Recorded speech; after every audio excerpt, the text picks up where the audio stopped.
예레미야가 4장 1절에서 10절 말씀 제가 봉독해 드리겠습니다. 슬프다. 어찌 그리 금이 빛을 잃고 순금이 변질하였으며 성소의 돌들이 거리 어귀마다 쏟아졌는고.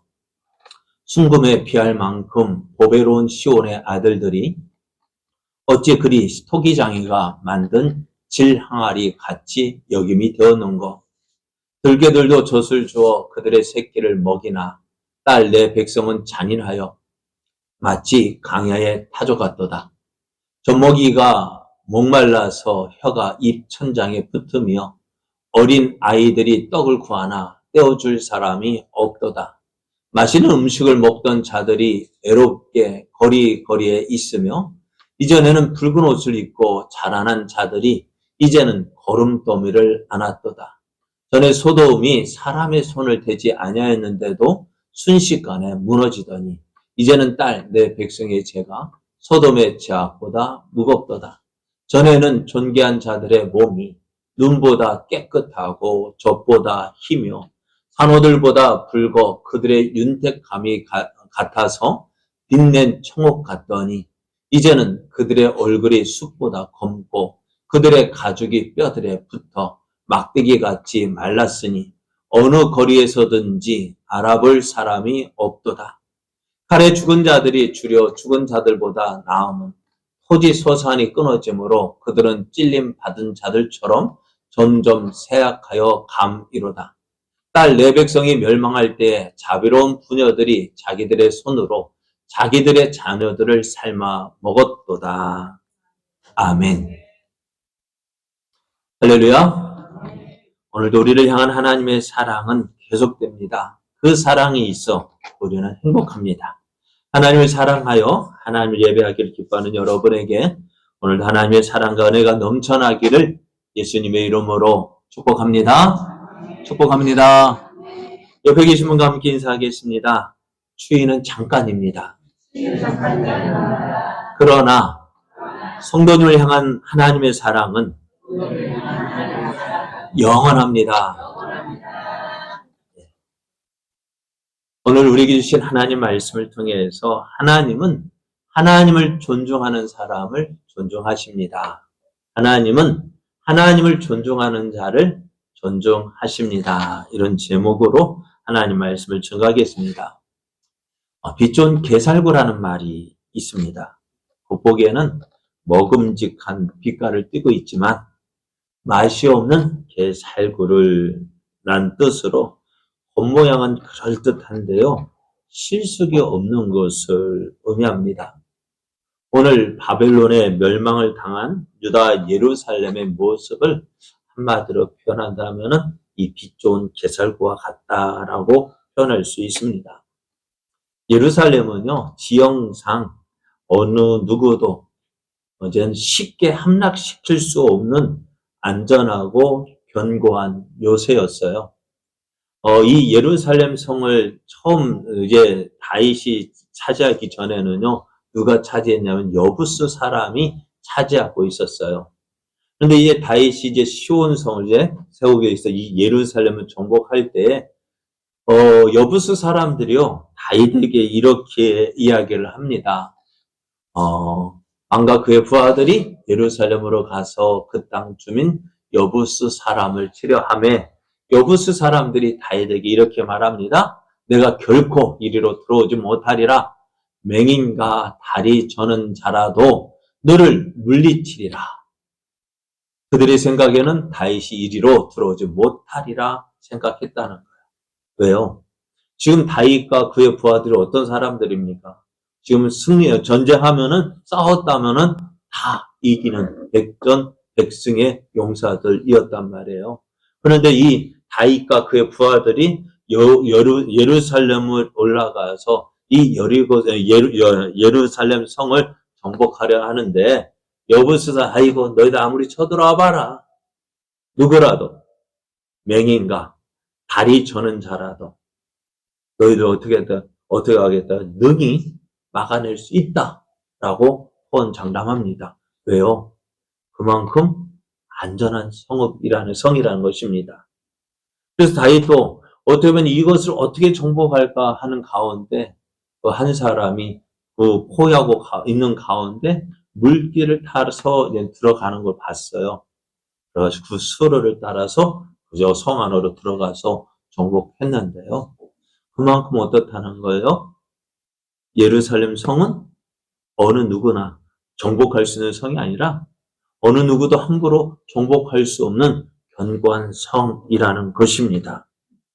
더욱이 예루살렘에는 뭐가 있었어요? 성전이 있었습니다. 그래서 예루살렘에 있는 사람들은 하나님께서 이 하나님의 성전이 있는 예루살렘 성을 지켜주실 것이다 믿고 있었어요. 이들의 믿음은 막연한 것이 아닙니다.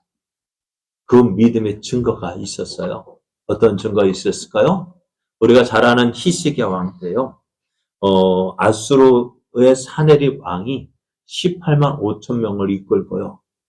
이 유다를 공격해 왔습니다. 오늘 바벨론 군대가 예루살렘을 포위한 것처럼 어떻게요? 사네립 왕도 예루살렘 성을 포위했습니다. 백성 히스기야 왕한테 이야기합니다. 야, 너가 믿는 하나님이 너희를 도와주실 거라고 웃기지 마.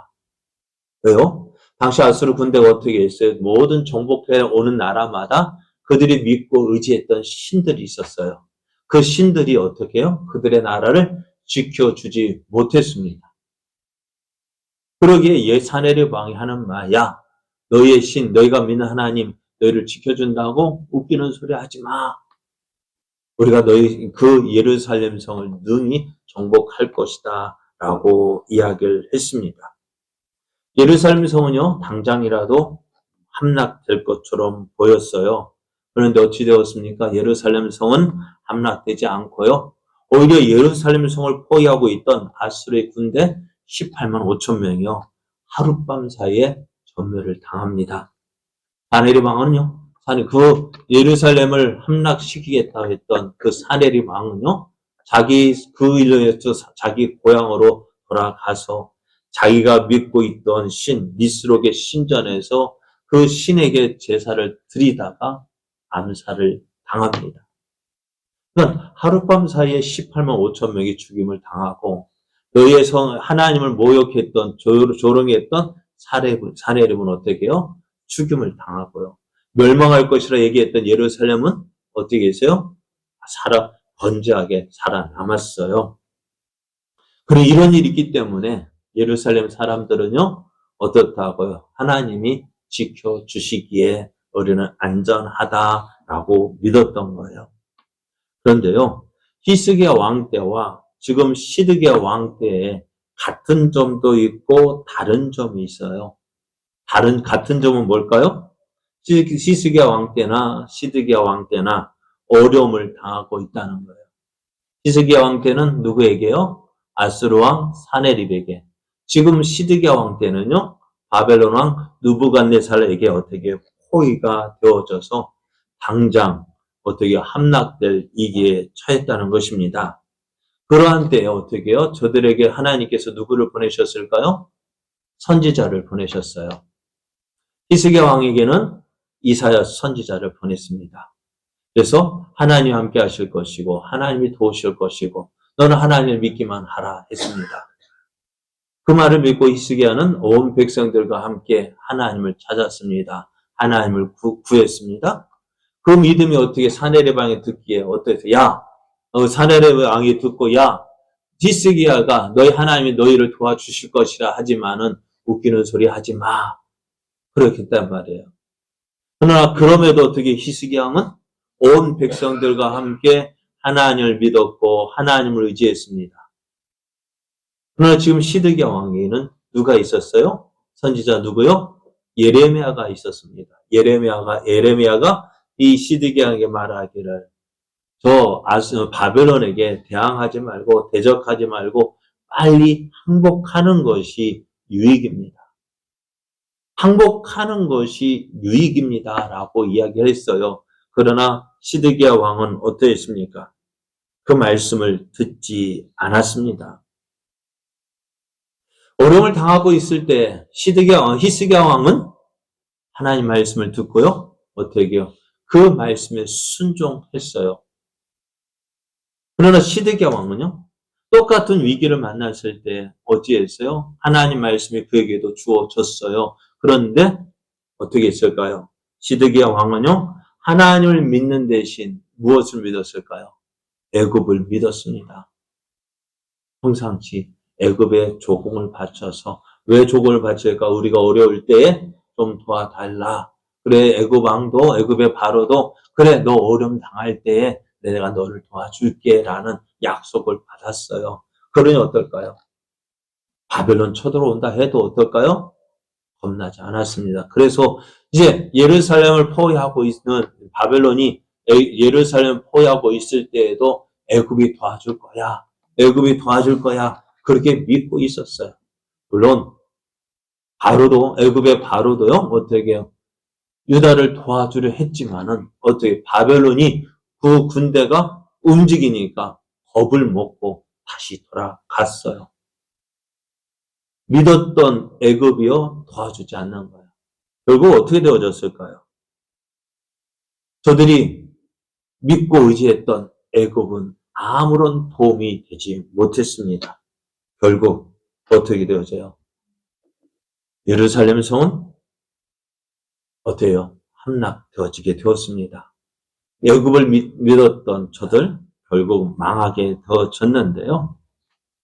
예레미야는 예루살렘의 이러한 모습을, 그래서 멸망한 그 모습을 보면서 이제 옛날 생각이 예루살렘이 멸망하기 이전의 모습과 멸망한 이후의 모습을 비교하며 이야기합니다. 옛날에는 이랬는데 지금은 이렇다. 그것이 오늘 우리가 읽은 본문에 표현되어져 있는데요. 그것은 뭘까? 옛날에 이랬다. 그런데 지금은 이렇다 하는 것 어떨까요? 우리가 하나님 말씀을 믿지 못하고 하나님을 의지하지 못하고 그 불순종한 결과가 바로 이렇다는 사실을 이야기합니다. 어떨까요? 자, 1절, 2절을 보면은 이렇게 이야기합니다. 슬프다 어찌 그리 금이 빛을 잃고 순금이 변질하였으며 성소의 돌들이 거리 어기마다 쏟아졌는고 순금에 비할 만큼 보배로운 시온의 아들들이 어찌 그리 토기장이가 만든 질항아리 같이 여김이 되었는고 했습니다. 예루살렘은요, 황금의 도시였어요. 왜 황금의 도시냐? 그 솔로몬이 지었던 성전이요, 황금이었어요. 솔로몬이 하나님의 성전을 지을 때요, 금을 얼마나 사용했을까요? 네? 네, 돌같이 썼다 하는데요. 그 솔로몬이 성전을 지을 때에 얼마나 많은 금을 썼는지는 정확하게 알지 못하지만은요. 그러나 다윗이 이 성전 짓기를 사모했어요. 그래서 다윗이 성전을 짓기 위해서 준비한 것이 얼마였는지 성경을 보면은 이렇게 기록되어져 있어요. 역대상 22장 14절을 보면은 내가 환난 중에 여호와의 성전을 위하여 금 몇이요? 10만 달란트와 은 100만 달란트와 돛과 철을 그 무게를 달 수 없을 만큼 심히 많이 준비하였고 또 제목과 돌을 준비하였다 했습니다. 그러니까 여기에다가 너는 더하라고, 여기에다가 더해서 뭐 하라고요? 성전을 지으라고요.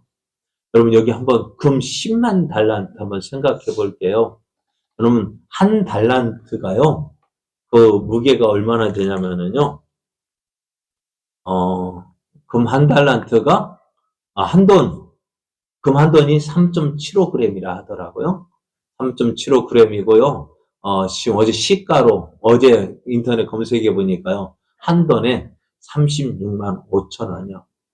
그러면 금 한 달란트는 얼마냐? 34.272kg. 34.272kg이라면은 이것을 한돈 우리가 돈을 따져보면은 약 9천 돈이 돼요. 9천 돈에다가 36만 5천 원을 더하면 한 달란트가요. 얼마예요? 33억이나 됩니다. 한 달란트가요. 한 달란트가 33억이라 했습니다. 그러니까 성경에서 나오는 한 달란트 비해서 한 달란트가 결코 적은 돈이 아니죠. 33억 가지고 여러분 만져보셨어요? 본 적 있으셔요? 없죠? 33억 가지고 너 해봐 하면은 못할 게 있을까요? 없을까요? 뭐라도 해볼만 하겠죠? 없어서 못하지. 33억 가지면 어떡할까요? 네? 세기만 해도, 세려고만 해도 이거 평생 가도 못 쓸 것 같아요. 그죠? 그거 가지고 써보라 하면 뭐, 어디에 쓰시겠어요? 뭐 집 한 채 사고, 그죠? 할 일 많겠죠. 이것을 가지고 사업하라면 웬만한 거는 다 할 거 아니에요. 그래요. 그런데 한 달란트가 아니라요. 몇 달란트요? 10만 달란트래요. 10만 달란트가 오면은 어떻게 될까? 10만 달란트면은 이거죠. 여기에다가 곱하기 33억을 곱하면은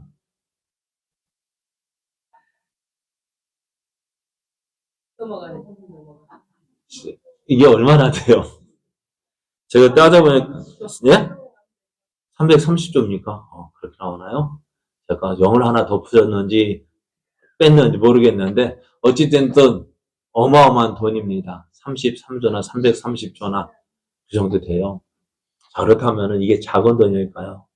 이것을요, 돈으로 가치로 따져보면 이렇고요. 그런데 이것을 돈으로 따진 것이 아니라 뭐라고 했다고 성전에 갖다 붙였다고요. 그럼 이것이 얼마나 되는지 한번 다시 보면은요, 34.272kg이랬죠? 한 달란트가요? 그럼 10만 달란트가 힘들어. 이렇게 돼요. 이것을요, 이게 25톤짜리 덤프 트럭이에요. 25톤 덤프를 몇 대가 되어지냐면은 137대. 우리 이정민 성도님 아실 거예요. 25톤이 얼마나 포크로 몇 번 보야 25톤 될까요? 그 차가요, 몇 대요? 흙이 아니라, 뭐가요? 금이. 여기다 갖다 채워놓으면 얼마쯤 찰까요? 넘어버립니까? 그래요. 그걸 가지고 뭐 했다고요? 성전을 지었다고요. 그러니 성전이 어떻게 할까요? 번쩍 빛나지 않을까요? 그러니까 예루살렘이 이랬다고. 이렇게 빛나던 도시가요. 어찌 되었다고요? 지금은요. 예루살렘이 함락되어지고 나니까 그 금이 빛을 잃고 순금이 변질되어지고 성소의 돌들, 그 금으로 붙여놨던 그 성소의 돌들이요. 그렇게 화려했던 돌들이 어떻게 해요? 길가에 흩어졌다고요. 그래서 순금이 변해서 순금의 빛을 만큼 보배로웠던 시온의 사람들이요. 그렇게 보배로운 그 사람들 어떻게 토기장이가 만든 질 항아리, 그 흙 항아리, 보잘것없는 존재가 되어버렸다는 거예요. 전에는 예루살렘이 멸망하기 전에 이렇게 화려하고 멋있고 삐까번쩍했던 이들이 지금은요 아무것도 아닌 존재가 되었다. 언제요? 예루살렘이 멸망하고 또 맛있는 음식을 먹던 자들이 애롭게 거리에 있으며 이제는 붉은 옷을 입고 자라난 자들이 이제는 거름더미를 안았다고 말씀합니다. 예루살렘이 멸망하기 전에는요, 사람들 어떻게 될까요? 좋은 음식과 좋은 옷을 입고 있었습니다. 그런데 지금은 예루살렘 멸망하니까요, 거리에 불황화 같이 되었습니다. 그럼 붉은 옷은 아무나 입는 옷이 아닙니다. 당시에는 우리가 조선시대에 되면은 평민들은 무슨 옷을 입었을까요? 무명 옷을 입었을까요? 그리고 좀 잘 사는 사람들은 비단 적삼을 입었겠죠. 그런데 그걸 그렇게 화려하고 비단을 보니까 드라마 같은 데 보면은 일반 서민은 어떻게 해요? 흑백옷을 입고 양반들은 칼라로 입잖아요. 그것처럼 당시에 모든 대부분의 예루살렘에 살던 사람들은요, 좋은 옷을 입었다고요. 그런데 지금은 어찌 되었냐면은요, 먹을 것이 없어가지고 거리를 헤매고 있는 거예요. 그리고 그러면서 무언가 먹을 것이 있으면 뭐든지 입으로 들어가요. 요즘에 뭐 북한의 뭐 꽃제비라는 아이들을 보면 어떻다고요? 길가에 떨어진 것이면 뭐든지 다 먹는 거예요. 그릇처럼 비참한 모습이 되어지고요. 전에는 화려하고 멋있었던 옷을 입었던 사람들 이제는요. 추우니까 어떻게 해요? 거름더미를 안고 산다는 거예요. 왜요? 너무너무 추워서요. 그러니까 지금 예루살렘의 그 예전에 화려했던 모습에 비하면 이들은 너무너무 비참한 모습을 살고 있는 거예요. 또 7절, 8절 말씀을 보면 전에는 존귀한 자들의 몸이 눈보다 깨끗하고 젖보다 희며 산호들보다 붉어 그들의 윤택함이 같아서 빛낸 총옥 같더니 지금은요. 그들의 얼굴이 숯보다 검고 그들의 가죽이 뼈들에 붙어 막대기같이 말랐으니 어느 거리에서든지 알아볼 사람이 없다 했어요. 보면은 그전에는 예전에 저처럼 배가 좀 나와가지고 뭐 호요식하며 참 잘생겼다 멋있다 그렇게 했던 그 사람들이요. 이제는요. 먹을 것이 없어요. 그래 어떻게 얼굴이 검고 영양실조 걸려가지고 뼈만 남아서 어떻게 돼요. 막대기 같았다 이야기합니다. 그러니까 전에 그러더라고요. 저도 깜짝 놀랐어요. 제가 요새 조금 말랐는가 봐요. 말랐어요. 예전에 있던 사진 보고요. 지금 지난주에 찍어둔 사진 보니까요. 깜짝 놀랐어요. 몰랐는데 우리 카톡에 보니까는 옛날 우리 교회 공사할 때 찍은 사진하고요. 지난주에 찍은 사진을 비교해 보니까요. 야 이게 누구야? 몰라볼 정도로. 몰라본다면 좀 야 이게 누구야? 다시 볼 정도로. 그런데 지금 그래도 좀 살 빠진 게 좀 예쁘잖아요. 여기다 더 못 먹고 그러면 어찌 될까요? 더 멋질까요? 아이 안 그래요. 이게 딱 좋아요. 여기 더 빼면은요 못 먹어서 말랐느니 고생한다느니 그런 말 들을 것 같고 네, 요 수준만 여기에서만 유지하려고 노력해 보겠는데요. 여기서 더 빠지면은요 뭐 걱정이 있니 교회가 무슨 일 생겼니 잠은 제대로 자니 먹을 건 제대로 먹니 하고 걱정할 사람 많아가지고 안 되고요. 딱 이게 좋을 것 같아요. 그런데 지금 예루살렘 모습은 어떻다고요? 이것보다 여기에 더 빠져가지고 여기에 볼테기에 볼은 쑥 들어가고 그럼 먹을 것이 영양실조되니까 얼굴색, 피부색 검고 뼈에 가죽만 남아가지고 그게 보기 좋지 않잖아요. 그러니까 사람들이 알아볼 사람이 없을 정도로 되었다는 거예요. 그러면은 이렇게 된 이유가 뭘까? 이렇게 예루살렘이 멸망하기 전과 멸망하기 이전의 모습을 보면은 참 저는 이렇게 보면은 앞에서 말씀드린 대로 무엇 때문에 예루살렘이 멸망하고 난 이후부터라는 거예요. 망해도 어떻게 이렇게 망할 수 있을까요? 그죠? 어떻게 이렇게 망할 수 있을까요? 예루살렘 살던 예루살렘 거민들은요, 예루살렘은 결코 함락되지 않을 거라 생각했어요. 왜? 예루살렘은 안전한 성읍이었기 때문에요. 또 지형적으로 어느 누구도 함부로 할 수 없는 그런 공격할 수 없는 위치에 있고 그렇기 때문에 어떻게 크고 견고했기 때문에 예루살렘은 안전하다 생각했고 또 하나님의 성전이 있기 때문에 하나님께서 지켜주실 것이다 생각했다는 거예요. 그런데 어떻게 해요? 그래서 나는 안전하다 했는데 어떻게 그들의 믿음은 어떻게 해요? 피 좋은 개살구처럼 아무것도 되지 못했어요. 그러면은 왜? 문제는 왜 이렇게 되었냐는 거죠. 히스기야 왕 때는 똑같잖아요. 히스기야 왕 때나 시드기야 왕 때나 똑같잖아요. 히스기야 왕 때도 18만 5천 명이 예루살렘 성 포위하고 있었고 지금도 어떻게 바벨론 군대가 포위하고 있었고요. 똑같은 상황인데 왜 히스기야 왕 때는 하나님께서 보호해 주시는데 왜 시드기야 왕 때는 왜 예루살렘에 뭐 특별한 장치가 있었을까요? 아니잖아요. 뭐가 다를까요? 지형도 똑같고 뭐가 다를까요? 하나님도 있었고요. 그죠? 성전도 있고요. 뭐가 다를까요? 네? 뭐가 다를까요? 그 일을 보면은요. 사무엘상 4장을 보면은 전에 말씀드린 이스라엘과 블레셋과의 전쟁이 일어났어요. 그런데 하나님께서 전쟁을 일으키셨다는 것은 다른 것 때문이 아니에요. 전쟁을 일으켰다는 것은 하나님께서 그들을 심판하시는 모습이라. 그래 블레셋이 쳐들어왔습니다. 이스라엘이 맞서 싸웁니다. 그러나 어떻다고요? 어떻게 되었어요? 전쟁에서 패했습니다. 전쟁에 패했으면 우리의 모습을 돌아봐야 돼요. 내가 어떻게 되어졌는지 내 모습을 살펴야 됩니다. 그런데 이스라엘도 돌아와서 살폈습니다. 왜 전쟁에서 졌을까? 전쟁에서 진 이유는 다른 것이 아니에요.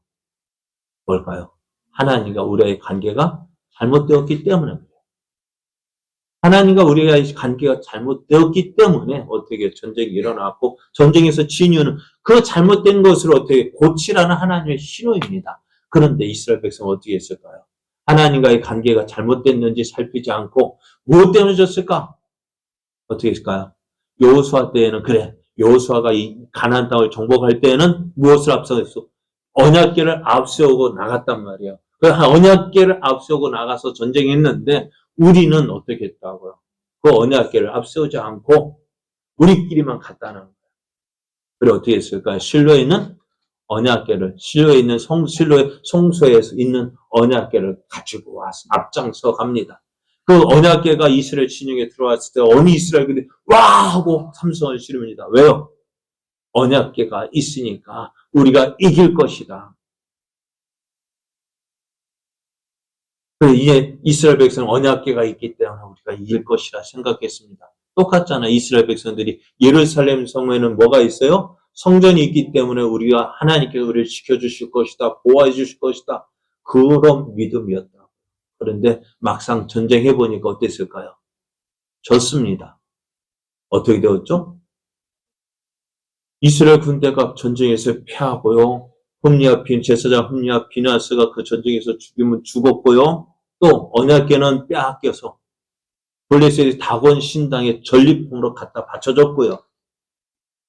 어찌 되었어요? 이 사건을 뭐라고 얘기합니까? 이가봇. 하나님의 영광이 이스라엘에서 떠났다는 것입니다. 어떻게 이럴 수 있을까? 우리도 이런 일이 일어납니다. 하나님 믿고 있는 나? 어려움 찾아옵니다. 힘든 일 만납니다. 하나님, 우리는 이렇게 따져. 하나님, 내가 이렇게 되면 어떻게 될까요? 하나님의 영광은 어떻게 되겠습니까? 많은 믿는다고 하는 우리들이 하는 말이 하나님, 내가 잘 돼야 됩니다. 왜 잘 돼야 되는데? 왜 잘 돼야 됩니까? 하나님의 영광 위해서요? 그럼 하나님의 영광을 위해서라면 어떻게 살아야 될까요? 네? 하나님의 영광을 위해서 산다는 것이 과연 뭘까요? 무조건 잘 되는 것이 하나님의 영광일까요? 네? 우리가 바라는 성공, 무조건 성공해야만 하나님의 영광이 나타날까요? 내가 원하는 대로 되어야 하나님의 영광이 나타나고 내가 원하는 대로 되지 않으면 하나님의 영광이 나타나지 않을까요? 아닙니다. 오늘 그런데 많은 사람들이 그렇게 생각을 합니다. 내가 원하는 대로 되어야, 아니 무조건 잘 되어야 그게 하나님의 영광이라고 생각을 합니다.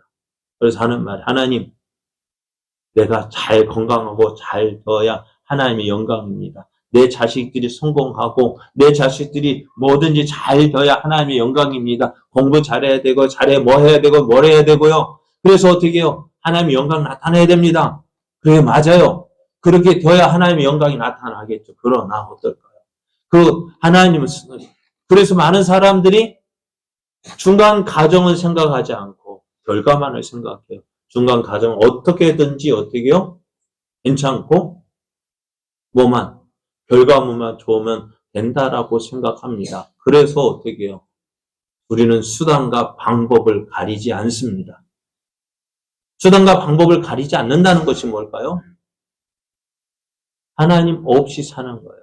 하나님 없이 살면서도 어떻게 하나님 이거 이렇게 되어야 하나님의 영광입니다라고 말을 합니다. 그러나 그렇지 않아요. 하나님의 영광은 어떻게 살아야 영광이 나타날까요? 하나님과의 관계가 중요합니다. 믿는다고 하는 우리의 모습은요, 어떻게 하나님의 영광이 나타날까요? 하나님과의 관계가 유지될 때 영광이 나타나는 거예요. 오늘 많은 사람들, 오늘 이스라엘 백성들이 왜 이가봇 되었을까요? 언약궤를 블레셋에 빼앗겼을까요? 당시 사무엘이 어렸을 때 그 시대 상이 바로 그런 모습이라는 거예요. 하나님과의 관계가 없었어요. 하나님 말씀이 귀했다 했어요. 들리지 않았다고 했어요. 하나님의 말씀이 들리지 않는 이유가 뭘까요? 사람들이 어떻게 해요? 귀를 닫고 있는 거죠. 물론 그 당시에 엘리 제사장과 그의 아들 흠리와 비느하스가 하나님 앞에서 어떤 삶을 살았어요? 불순종의 삶을 살았어요. 흠리와 비느하스가 하나님을 업신여겼어요. 성소에서 행했던 그 죄악 보십시오. 하나님께 드려진 제물을 어떻게 해요? 하나님께 드리기 전에 자기가 먼저 취했고요. 성소에서 수종된 여인들을 어떻게 해요? 겁탈하기도 하고요. 그게 어떻게 하나님의 제사장이라고 할 수 있어요? 그것을 보았으면서 엘리 제사장 그 흠리와 비느하스를 꾸짖지 않았어요. 하나님의 백성이 하나님 뜻대로 살지 않았는데도 그것을 어떻게 그대로만 보고 있었다는. 그런데 그것이 누구에게만 제사장 엘리와 그의 두 아들 흠리와 비느하스에게 믿는 것이 아니라 온 백성의 모습이 그러했다는 거예요. 그러면서 저들은 어떻게 우리에게는 무엇이 있으니까요? 언약궤가 있으니까 하나님께서 우리를 지켜주실 것이다. 하나님께서 우리를 도와주실 것이다. 여러분, 언약궤가 도와주는 것일까요? 언약궤는 하나의 상징이고요. 그럼 그 언약궤를 주신 이유는 뭐예요? 하나님과 너희와 함께 있으니까 어떻게 너는 그 하나님을 보고 그 하나님을 의지하고 그 하나님과 항상 함께하는 삶을 살도록 보여주시기 위한 것이었지. 언약궤가 그들을 지켜주는 힘이 아니에요. 그런데 백성들은 어떻게 했다고요? 언약궤가 있으면 우리를 지켜줄 것이다. 또 지금 예레미야 시대에도요, 하나님의 성전이 있으니까 그 성전이 우리를 지켜줄 것이다. 그렇게 믿었던 것입니다. 그러나 그렇지 않아요. 하나님은 어쩌면 언약궤를 빼앗겨서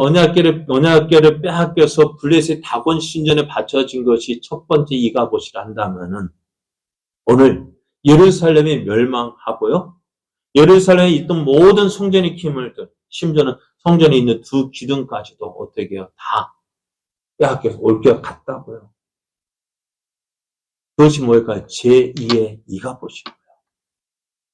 또 제3의 이가봇은 뭘까요? 오늘을 살고 있는 우리들의 모습이요. 하나님의 백성이라는 사람들이요. 하나님의 자녀라는 사람들이요. 하나님 없이 살아가는 그 모습 보면서 나는 잘 될 거야. 나는 형통할 거야. 왜? 하나님이 나를 도와주실 거니까. 하나님 나와 함께 하시. 그냥 막연한 믿음. 하나님과는 전혀 관계없이 살면서 그냥 나는 하나님의 자녀니까 나를 지켜주실 거야. 도와주실 것이라는 그 막연한 믿음. 그러나 하나님은 그런 믿음을 원치 않으셔요.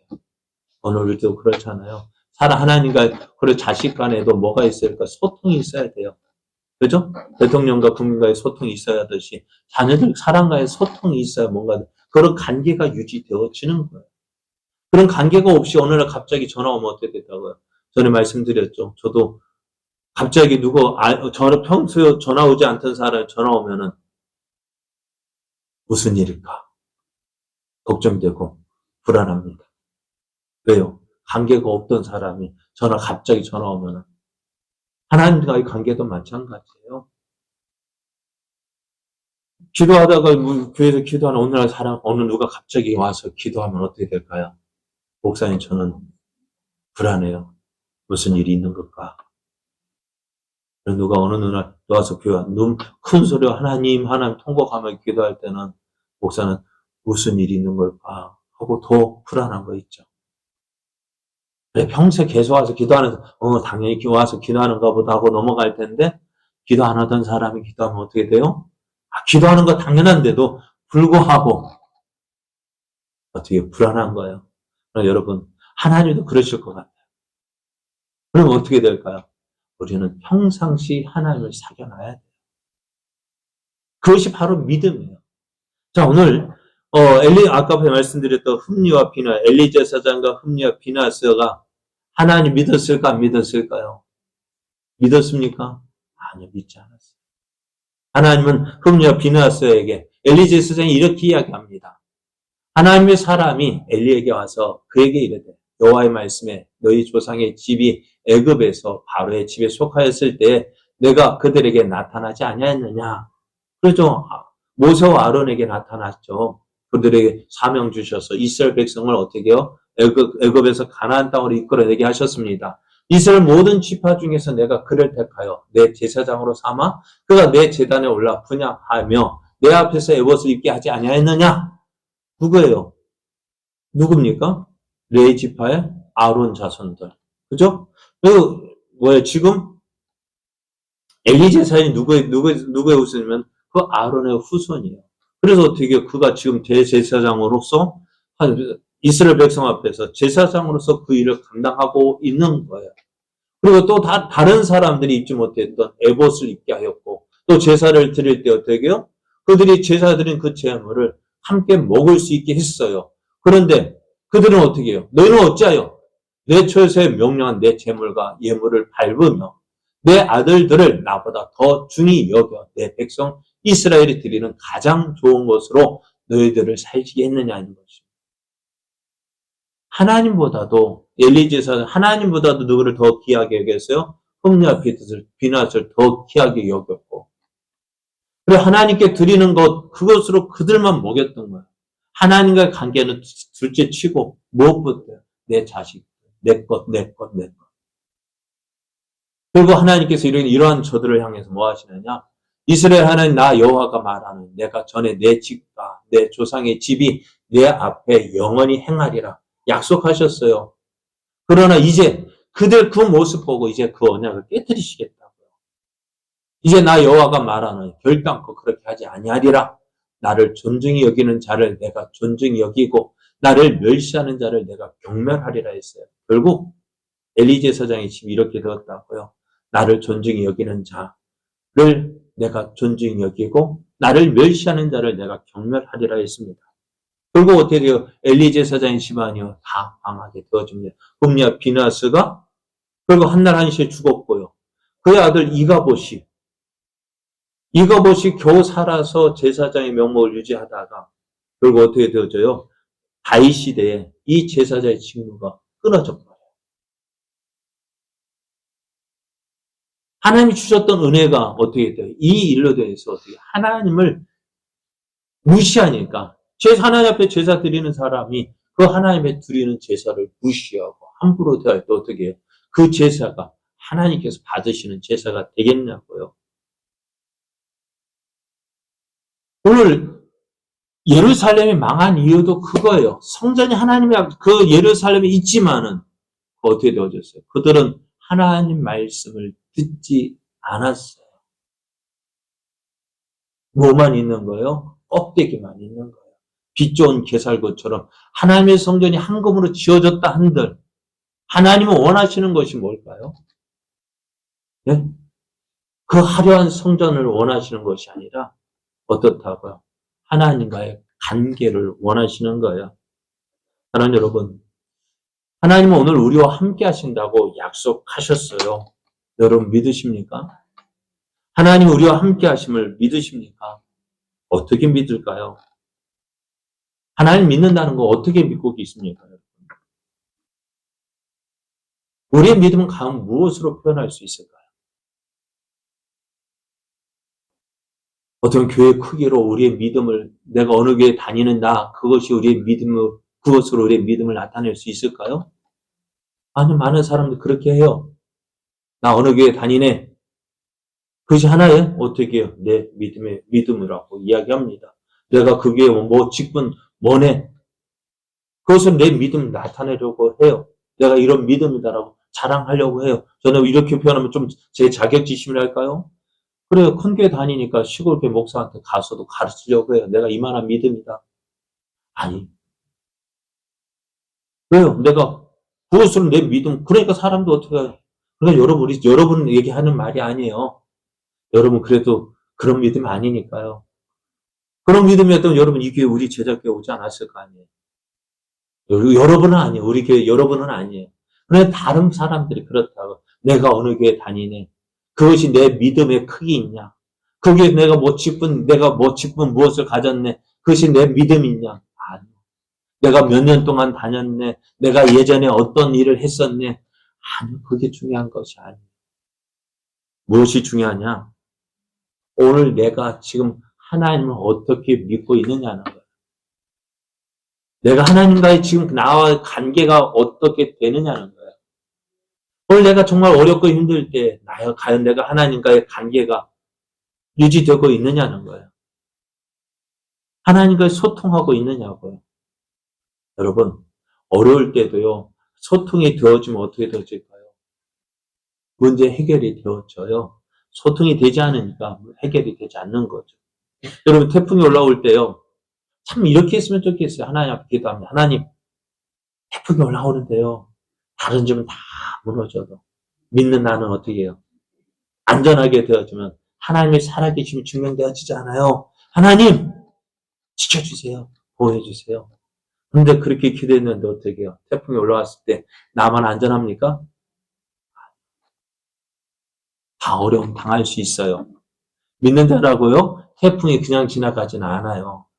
믿는 자나 믿지 않는 자나 어떻게 해요? 다 태풍을 만납니다. 그러나 태풍을 만났지만은 그 일을 지난 후에 그 믿음의 모습이 나타나는 거예요. 믿는 자라 할지라도 어려움 당합니다. 그죠? 힘든 일 만납니다. 그럴 때 많은 사람들 어떻게 할까요? 하나님 왜 하필이면 납니까? 왜 하필이면 내게 이런 어려움을 주십니까 하면서 하나님께 실망하잖아요. 그러나 하나님의 뜻은 뭘까요? 그 일을 통해서 우리의 믿음을 확인해 보시는 거예요. 근데 막상 어려움 당하면 어떻게 생각할까요? 어려움 당하면 하나님 뜻이 무엇인지 생각할까요?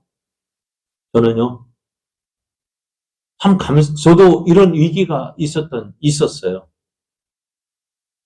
저희 아내가 전례 하지 말라고요. 그런데 있었어요. 저는 우리 교회가 어려움이 있었어요. 붕어빵 전도를 그때 시작했거든요. 교회가 갑자기 오늘 이렇게 모였는데 반토막 났어요. 반이 없어졌어요. 어찌 됐을까요?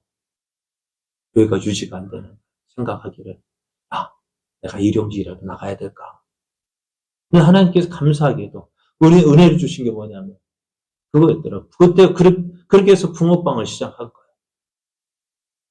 그리고 어려움 당하면은 사람의 생각합니다. 내 방법 생각합니다. 내가 하고 싶은 대로 하면서 이것이 하나님의 영광이 하나님의 뜻이야. 그런데 하나님이 원하시는 것은 그게 아니더라고요. 인간적인 방법. 이때도 어떻게 하나님 찾고 하나님 의지하면 하나님께서 길을 열어주시는데 우리는 그렇게 하지 못하는 거예요. 뭘까요? 하나님을 인정하지 않는 거예요. 어려움 닥치니까 누구 마음대로 해봐야 돼요.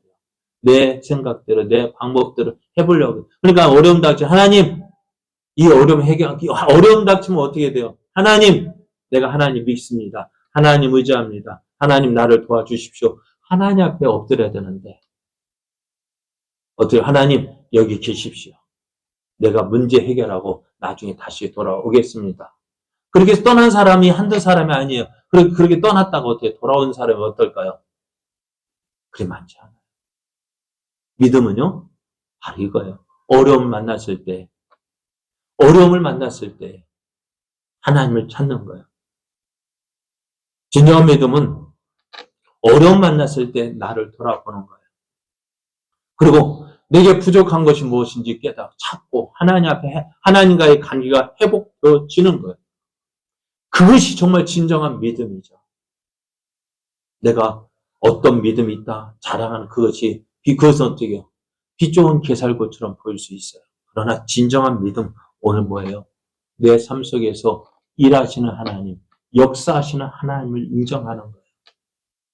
그 인정한다는 것이 뭘까요? 하나님의 뜻을 구하고요.